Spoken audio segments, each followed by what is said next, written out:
Mangalagiri Tadepalli corporation పరిధి ఎర్రబాలెం గ్రామంలో మిర్చి కార్మికులతో నారా బ్రాహ్మణి భేటీ అయ్యారు. కార్మికుల సమస్యలను, ఆర్థిక స్థితిగతులను అడిగి తెలుసుకున్నారు.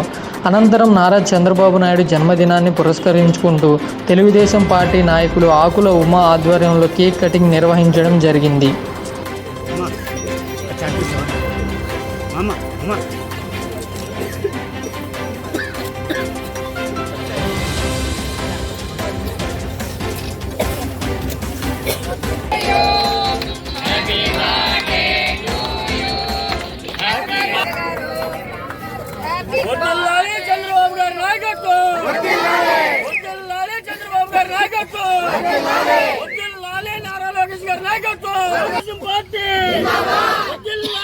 పుట్టినరోజు మన మంగళగిరిలో జరుపుకోవటం చాలా ఆనందంగా ఉంది. అది కూడా ప్రత్యేకంగా ఎంత మంది స్ట్రాంగ్ మహిళలతో చేసుకోవటం చాలా ఆనందంగా ఉంది.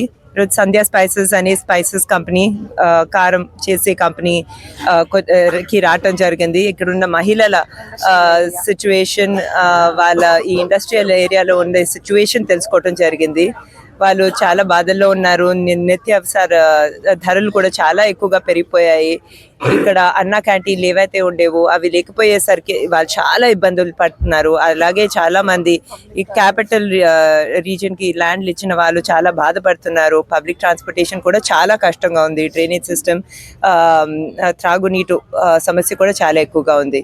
తప్పకుండా నారా లోకేష్ గారు తన మంగళగిరి ప్రజలకి, ఇక్కడున్న మహిళలకు అందరికీ మంచి మంచి పథకాలతో గత 4.5 సంవత్సరాల కన్నా ఎక్కువగా తన సొంత కృషి, తన సొంత రిసోర్సెస్తో ఇక్కడ 29 ప్రోగ్రామ్స్ చేయటం జరిగింది.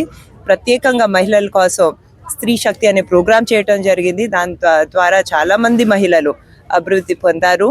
అదే చేస్తూ వెళ్తాము ముందు ముందు కూడా అని చెప్తూ, మరియు మరొకసారి నారా చంద్రబాబు నాయుడు గారి పుట్టినరోజు మన మంగళగిరిలో మన మహిళలతో చేసుకోవటం, ఎర్రబాలెంలో చేసుకోవటం చాలా ఆనందంగా ఉందని చెప్తూ సెలవు. ఇప్పుడు చూసుకుంటే డ్వాక్రా సంఘాల్ని మన భారతదేశంలోనే ఈ స్థాయికి వచ్చాయంటే అది చంద్రబాబు నాయుడు గారి వలన.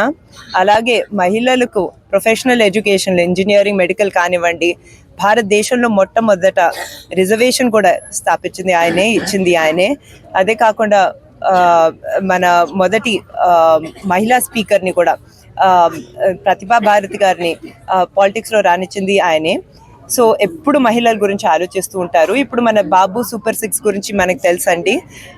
మహిళలకి వాళ్ళ పిల్లల విద్య కోసం ఏదైతే చాలా ముఖ్యమో దానికోసం 15,000 రూపాయల గ్యారంటీ ఇవ్వటం జరుగుతుంది. అదే కాకుండా 18 to 59 సంవత్సరాల మహిళలకు ప్రతి నెల 1,500 రూపాయలు వచ్చేటట్టు చూస్తున్నారు. ఉచిత బస్ ట్రాన్స్పోర్ట్ వచ్చేటట్టు కూడా చూస్తున్నారు. అదే కాకుండా మహిళలకి 3 గ్యాస్ సిలిండర్లు ఉచితంగా వచ్చేటట్టు చూస్తున్నారు. అదే కాకుండా మా లాంటి యువకులకి కళలకు రెక్కలు అనే ప్రోగ్రాం ద్వారా వాళ్ళకి 0 ఇంట్రెస్ట్ లోన్స్ వచ్చేటట్టు గవర్నమెంటే గ్యారంటీ ఇచ్చేటట్టు చూస్తున్నారు. సో బాబు గారు ఎప్పుడు మహిళల గురించి ఆలోచిస్తారు. అది కూడా యువతుల గురించి ఎప్పుడు చాలా ఎక్కువగా ఆలోచిస్తారు.